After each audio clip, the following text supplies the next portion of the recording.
Posez-moi ce chéquier. Posez-moi ce chéquier tout de suite parce que vous le savez peut-être pas, mais c'est peut-être pas à vous de payer. Ah, alors justement, cette vidéo tombe à pic parce qu'on me pose beaucoup la question. Lorsqu'on rencontre un problème de nuisible, que ce soit cafard, punaise de lit, souris, ce que vous voulez, qui doit payer? Est-ce que c'est le locataire qui doit payer ou est-ce que c'est le propriétaire qui doit payer? Alors là, c'est simple, enfin c'est simple et compliqué à la fois. J'ai regardé sur internet et on ne trouve pas vraiment une réponse très officielle. Néanmoins, moi, je vais vous la donner. C'est très simple. On va commencer déjà par qu'est-ce que dit la loi. Alors, en vertu, j'allais dire en vertu des pouvoirs qui me sont conférés, pas du tout. Il y a une loi qui a été inscrite. Donc c'est la loi, vous pouvez regarder sur Légifrance si vous voulez plus de détails. Donc c'est l'article 6 de la loi 89 462 du 6 juillet 1989. Et comment je le sais, à votre avis, c'est marqué sur ma main. Voilà, je me suis fait un petit pense-bête. Moi, je vous cache rien. Et en fait, cette loi, c'est très simple. Elle dit que le propriétaire. Donc, on va commencer par les obligations du propriétaire. En gros, pour la faire courte, c'est vraiment très simple. Le propriétaire est tenu de mettre à disposition un bien décent et salubre. En gros, voilà, c'est ça. Et ensuite, il doit également, lors du contrat de location, par la suite effectuer des travaux de rénovation si besoin, bien évidemment, et il est, très important, il est quand même garant de la sécurité physique et la santé, on va dire la santé globale de ses locataires. Pour ce qui est du locataire, lui, il n'y a rien de plus simple. En gros, oui, il n'y a pas que le propriétaire, il y a aussi le locataire qui a le locataire a des droits, mais également des devoirs. Notamment, ces devoirs, c'est quoi en termes donc du logement? C'est de garder les lieux propres. Voilà, en gros, il doit entretenir le logement. Donc, en gros, c'est quoi? C'est nettoyer, balayer, astiquer, casa toujours pimpant. Fallait que je la fasse celle-là. Mais bon, en gros, voilà, lui, il doit garder. C'est normal, le propriétaire, lui, met à disposition un endroit qui est propre. Son boulot, c'est de le garder propre. Je pense qu'on est tous d'accord là-dessus. Ceux qui suivent mes vidéos, ils doivent se dire. Oula, c'est pas toujours le cas dans tes vidéos. Carrément d'accord, absolument d'accord. Alors pour que vous puissiez bien comprendre, parce que la loi c'est bien, c'est inscrit et tout, voilà, mais il y a aussi l'interprétation de la loi. Alors comment on fait pour interpréter ce que je viens de dire précédemment dans des conditions réelles? Eh bien écoutez, c'est très simple, je vais vous prendre quelques exemples, ok? Ça va être très simple. Hervé, 54 ans, vit dans un logement depuis 10 ans, dans un appartement. Il faut savoir que Hervé, c'est un mec bien. Franchement, irréprochable sur son hygiène, d'accord. Il prend très soin de ses affaires et du logement en général. C'est un peu un maniaque. Chez lui, c'est carré. Voilà, c'est clean, c'est propre. Il paye ses loyers à l'heure et tout, il n'y a pas de problème. C'est un super locataire, Hervé, bravo. Hervé, il va se faire un petit café. Voilà, il est 7h30 du mat. Il va dans sa cuisine, il va se faire un petit café. Puis là, il voit dans sa cuisine, pour la première fois en 10 ans, il voit une souris passer. Ah, il ne sait pas quoi faire, c'est la première fois que ça lui arrive de sa vie. Il y a deux options, soit il regarde la chaîne YouTube de votre expert anti-nuisible et puis il gère lui-même, soit il avise son propriétaire. Alors Hervé avise son propriétaire et je vous le dis tout de suite, c'est ce que vous devez faire en tant que locataire. Systématiquement, vous devez, dans un premier temps, avertir le propriétaire. Le propriétaire doit être mis au courant. D'accord? C'est votre premier boulot, c'est d'avertir le propriétaire. Vous allez comprendre par la suite. Il appelle son propriétaire. Le propriétaire, rien à reprocher à Hervé. Super locataire, il veut le garder parce que c'est un mec, voilà, il n'a jamais eu de soucis. Donc il se dit, écoute Hervé, t'embête pas, je fais passer un professionnel. Appelle un professionnel, tu me dis combien il y en a. Et puis c'est moi qui prends en charge la prestation, puis basta. Dans ce cas de figure-là, ce que la loi dit, dans tous les cas, c'est que c'est le propriétaire qui doit régler la prestation. D'accord, même s'il a joué un peu cool, dans tous les cas, c'est à lui de régler ce problème-là. Pourquoi? Parce qu'en fait, le nuisible qui a pénétré les lieux, d'accord, n'a rien à voir avec l'insalubrité générée par Hervé. Hervé il est très propre, donc en fait, une souris qui est venue chez lui, ce n'est pas de la faute d'Hervé, c'est pas de la faute du propriétaire non plus, mais la loi, voilà, dit que comme c'est pas les lieux, les conditions créées par Hervé, c'est pas insalubre, donc c'est pas ça qui a fait amener la souris, d'accord. Donc dans ces cas-là, c'est le propriétaire qui doit payer. Un autre exemple, là on va y arriver, les punaises de lit. Camille et Antoine partent en vacances, ok, tout se passe bien, c'est la fête, machin. Ils rentrent chez eux, ils posent les valises, machin. Bon, ils remarquent rien, puis 2 semaines après, ils commencent à se faire piquer et tout. Ils se demandent qu'est-ce qui se passe. Ils ont des punaises de lit, ils sont pas sûrs, donc là, il se procure le spray indique punaise sur le site de votre expert anti-nuisible, et là il découvre les taches bleues qui signifient la présence des punaises de lit. Oula, réflexe, hop, ils avertissent le propriétaire. C'est toujours important de le faire, vous verrez ça par la suite. Ils appellent le propriétaire, et le propriétaire il dit bah écoutez, moi quand je vous ai mis le bien à disposition, il n'y avait pas de punaise de lit, vous vous démerdez quoi. Voilà. Donc Camille, scandalisé, bon Antoine il essaie de le temporiser, il dit bah écoute, il y a quand même un peu raison le propriétaire. Voilà. Bon Camille elle est énervée et tout, voilà, bref. Dans ces cas-là, la loi donne raison au propriétaire. Et effectivement, lorsque il a mis à disposition son bien, il n'y avait pas de punaise de lit dans les lieux. Ce sont les locataires qui les ont apportés. Donc c'est un élément qui vient de l'extérieur et qui a été ramené à l'intérieur du foyer. Donc dans ces cas-là, le propriétaire n'est pas responsable et c'est le locataire qui doit s'acquitter voilà, soit entre guillemets ils le font par eux-mêmes. Hein. Donc là c'est très simple, vous avez toutes les vidéos de votre expert anti-nuisible sur la chaîne, tous les conseils, tous les liens pour les produits, etc. Soit ils le font comme ça, soit alors ils décident de faire appel à un professionnel. Là, ça risque de douiller, voilà, parce que les punaises de lit, ça y va quand même. Hein, voilà, on peut y aller à 300, 400, 500 euros, ça dépend de là où vous résidez. Mais là, dans ces cas-là, les locataires ont tout faux. Voilà. Désolé, Camille, Antoine, je suis désolé, mais bon, c'est comme ça. Un autre exemple, beaucoup plus parlant pour vous, les abonnés notamment, c'est une histoire, je vais l'appeler Jérémy et les cafards. C'est pas Huggy et les cafards, c'est Jérémy et les cafards. Il faut savoir que Jérémy, c'est un mec de 22 ans, étudiant, qui vient de prendre son autonomie assez récemment, il y a 1 an. C'est fictif, hein, parce que c'est pas d'histoire vraie, hein, je vous dis, c'est juste pour mettre en scène. Hein, voilà. Et ben, Jérémy, ce qu'on peut dire, c'est que c'est pas un fan du ménage. Voilà, clairement, le ménage, ça le gonfle, ça lui passe au-dessus, c'est pas du tout sa priorité. Voilà. Donc il a un seuil d'alerte concernant le ménage qui est quand même très très bas. Et puis ben, ce qui devait arriver arriva, apparition de cafards. Et puis il a laissé traîner, parce qu'au final, ça ne gêne pas plus que ça, après tout c'est des insectes. Hein, voilà. Donc il a laissé proliférer, et puis au bout d'un moment, il s'en sort plus, et il décide de contacter son propriétaire 1 an après. Donc le propriétaire il dit bah, c'est quoi ce machin, attends Jérémy, je t'ai donné l'appartement, plus j'avais fait tous des travaux, il était neuf, quand on a fait l'état des lieux d'entrée, il était neuf, pas de cafard, etc. Qu'est-ce qui se passe? Bah écoute, j'arrive. Voilà. Le propriétaire arrive donc chez lui, hein, voilà, dans sa propriété, et là il découvre un capharnaüm, un bordel pas possible, de la nourriture, de la vaisselle dans l'évier, la vaisselle sale dans l'évier, bon bref, je vous laisse passer le truc. Regardez les vidéos sur les cafards, vous verrez un peu l'ambiance, hein, voilà, je pointe personne, mais généralement c'est comme ça. Bon bah là le propriétaire il est dégoûté, il dit c'est pas possible quoi. Et puis ben le petit Jérémy, il culotté, il lui dit bah les cafards c'est pas de ma faute, faut payer maintenant, faut me faire venir quelqu'un parce que c'est intolérable, c'est inadmissible, je paye un loyer, attendez, quand même quoi, faut pas déconner. Eh ben non mon petit Jérémy, non mais t'as complètement faux, t'as tout à fait faux.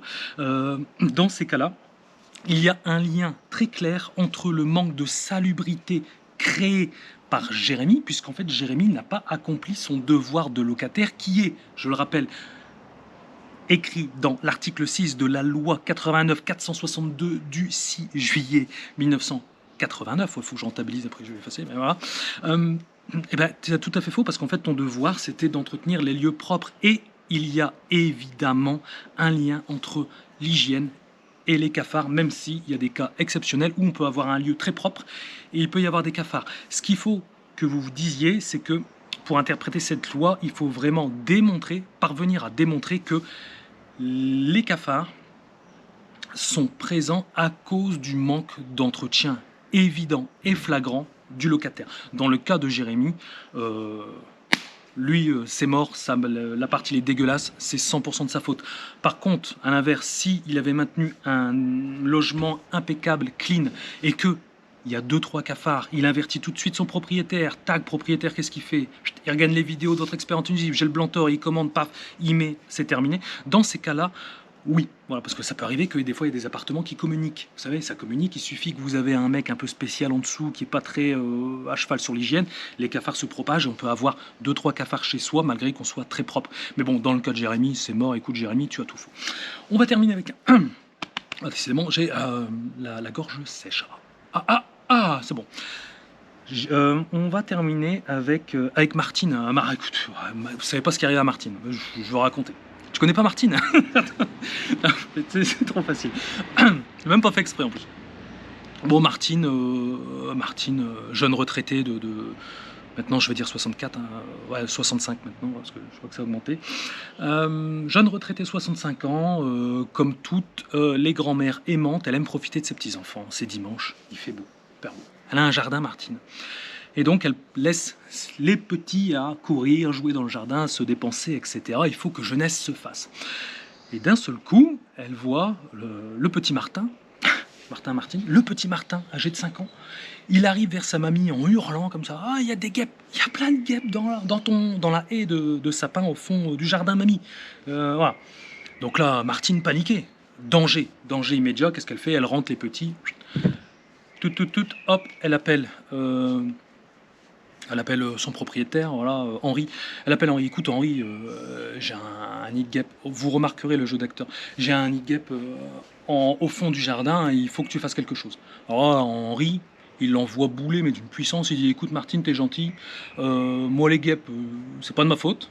Voilà. Je sais bien que c'est pas de ta faute non plus, mais écoute, moi, c'est pas de mon ressort. Je m'en occupe pas. Tu fais venir un professionnel, tu le payes et tu détruis le nid, puis basta. Moi, je n'ai rien à voir là-dedans. À votre avis, qui a tort ou raison? Je vais vous laisser juste 10 secondes, mettez-moi en commentaire sur ce cas. Vous allez voir, il y en a beaucoup qui se font avoir, beaucoup. Pour ça, c'est très utile parce que ça peut tous et toutes vous arriver. Les 10 secondes sont passées, vous n'avez pas triché, vous m'avez mis en commentaire, c'est le propriétaire ou locataire. Et alors, dans ce cas-là, je vais vous dire tout de suite, c'est à la charge du propriétaire. Et oui, tout à fait. Alors certes, l'apparition d'un nid de guêpe, ce n'est pas de la faute du propriétaire, ce n'est pas de la faute de la locataire, c'est la nature. Voilà, le destin, si vous voulez, c'est la nature, ça peut arriver à tout le monde. Néanmoins, comme on avait vu dans l'article numéro 6 de la loi machin, le propriétaire est garant de la santé physique et de la santé globale des occupants.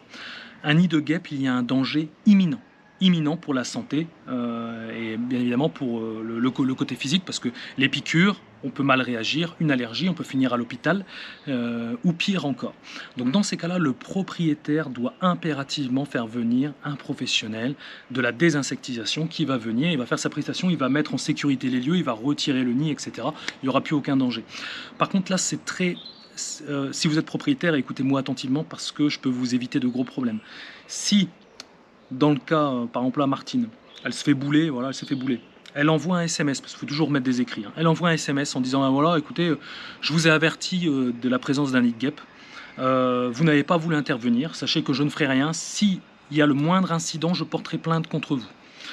Martine a tout à fait raison. Ça veut dire que si le petit Martin se fait piquer et que ça commence à être très grave, Martine peut tout à fait se retourner contre le propriétaire. Là, c'est tribunal et je peux vous dire que le coût de destruction d'un nid de guêpe, c'est généralement entre 100 et 150 euros. Allez, on est dans ces eaux-là. Je peux vous assurer que le propriétaire, quand il va passer au tribunal, ça ne sera pas le même tarif. Ça sera beaucoup plus cher, mais je ne sais pas combien, mais beaucoup plus. Je ne sais même pas si on peut qualifier de non... C'est pas de la non-assistance en personne en danger. Enfin, je ne sais pas calé là-dessus, donc je ne me prononce pas. Mais néanmoins, vous aurez des problèmes en tant que propriétaire. Donc, écoutez, messieurs les propriétaires, quand c'est comme ça, payez. Payez 100 balles, 130 balles, et au moins vous êtes tranquille, carrément. Donc vous avez vu avec les petits exemples que je vous ai donnés, il n'y a que moi qui vous les donne. Hein. Moi j'ai cherché partout sur internet des cas de figure comme ça, il n'y a personne qui vous les a donnés. Après bien évidemment c'est à vous d'adapter en fonction de la situation. Voilà, vous avez bien compris le lien entre salubrité, insalubrité, etc. Bon bref. Un petit conseil pour les locataires. J'en donnerai un aussi pour les propriétaires, bien évidemment, juste après. Pour les locataires, la première chose, quand vous êtes confronté à un problème de nuisible, c'est systématiquement d'avertir le propriétaire, parce que n'oubliez pas que c'est quand même chez lui, d'accord, voilà, c'est son bien privé, voilà, donc il doit être mis au courant. Et je vous dis ça parce qu'il y a certains petits malins qui se permettent de ne pas viser le propriétaire, de faire appel à un professionnel, une société de dératisation, désinsectisation. Ils payent la facture et ensuite ils envoient la facture au propriétaire. Ça ne marche pas du tout comme ça. Si vous faites ça, le propriétaire peut dire, et à juste titre, je n'ai pas été averti, je ne suis pas au courant, je n'ai jamais donné mon autorisation pour faire intervenir une société spécialisée, je ne paye pas la facture. Et il a le droit, vous ne pourrez rien faire. Donc, dans un premier temps, vous avisez votre propriétaire, vous expliquez et vous vous arrangez avec lui. Voilà. Un petit conseil pour les propriétaires, systématiquement, il est très important de faire un état des lieux d'entrée lorsque vous louez votre bien, c'est évident. Prenez des photos, faites un beau papier avec des photos pour montrer que vous louez votre bien, qu'il est salubre, qu'il est clean, que tout va bien. Je vous le dis parce que moi je suis témoin de choses comme ça m'arrive très souvent, parce qu'on a toujours tendance à à diaboliser les propriétaires, les méchants propriétaires et les gentils locataires. Bon, je vais finir cette vidéo au téléphone parce que la GoPro surchauffe. Voilà, elle n'a pas envie de bosser aujourd'hui. Dégage. Oui, bon, je disais, il y a quand même de temps en temps, ça arrive qu'il y ait des locataires qui sont pas non plus tout à fait exemplaires. Et un dernier petit conseil pour les deux ce coup-ci, voilà, pour le propriétaire et le locataire. Ça, c'est vraiment un conseil tiré de ma propre expérience, parce que moi, je suis amené énormément à travailler avec les propriétaires et les locataires, et je vois beaucoup de temps en temps de conflits. Mon conseil, c'est d'éviter le conflit et de résoudre ce problème à l'amiable, parce que si vous rentrez en conflit, ça va vous coûter très cher, ça va prendre du temps. Voilà, de temps en temps même, il faut faire appel à un huissier pour ce qu'on appelle faire un constat d'huissier, ça coûte très cher. Ensuite, il y a la justice c'est pas gratuit, ça coûte très cher aussi, les avocats, etc. Donc franchement, pour une histoire de nuisible, ça serait quand même dommage. Ce que je peux vous dire, c'est que généralement, ça se passe beaucoup mieux quand c'est à l'amiable. Quand il y a une sorte de ça commence à rentrer un peu en conflit, le mieux, hein, moi j'ai déjà eu des cas où le propriétaire et le locataire, c'était pas au propriétaire de payer, clairement, mais il a décidé de participer, il a payé la moitié. Voilà, il a été sympa, il a dit bon écoute, on va pas s'engueuler pour ça, je mets la moitié de la prestation, tu mets l'autre moitié, et puis c'est bon, on avance, et honnêtement, hein, des fois c'est la meilleure solution. Voilà, c'est tout ce que je peux vous dire. Après, vous faites ce que vous voulez, voilà, vous êtes adulte, vous faites comme vous voulez, mais je vous le dis de par mon expérience, les solutions à l'amiable sont clairement les meilleures. Alors, le propriétaire, il a deux solutions. Soit il fait appel à une société spécialisée qui va intervenir, d'accord, donc de dératisation, désinsectisation, comme moi je fais, ou alors il a également la possibilité de le faire par lui-même. Ce n'est pas interdit, d'accord. La loi n'oblige pas à faire venir une société. La loi oblige à régler le problème. C'est encore différent. Le but du jeu, c'est que le problème soit réglé. Voilà. Donc, soit il le fait lui-même parce que ça va lui revenir moins cher, en fonction de la gravité, si c'est trop grave, comme l'exemple de Jérémy avec plein de cafards partout, bon, voilà, le propriétaire il fait comme il le sent, voilà, mais ça quand même, ça lui reviendra toujours moins cher. Après, pour les conseils, j'ai fait plein de vidéos, hein. Il y a plein de vidéos sur tous les sujets, les rats, les souris, les cafards, les punaises de lit, machin. Vous voyez, et généralement, vous pouvez vous en sortir, allez, dans certains cas, moins de 50 €, pour certains cas, quasiment 100 €, c'est tout à fait possible, alors qu'un professionnel vous coûtera quand même relativement plus cher, et c'est normal parce que il y a le coût des produits, le déplacement, la main d'œuvre, etc. Bon, la TVA, bref, tout ça, ça a un coût. Voilà.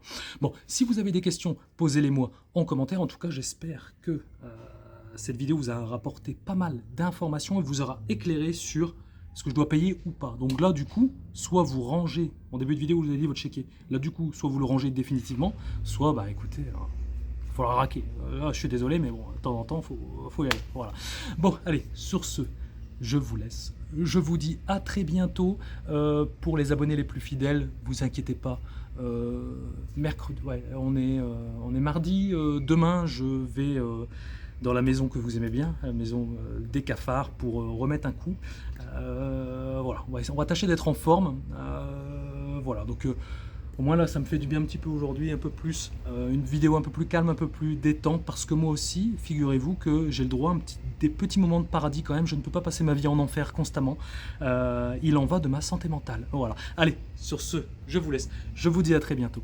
Ciao tout le monde.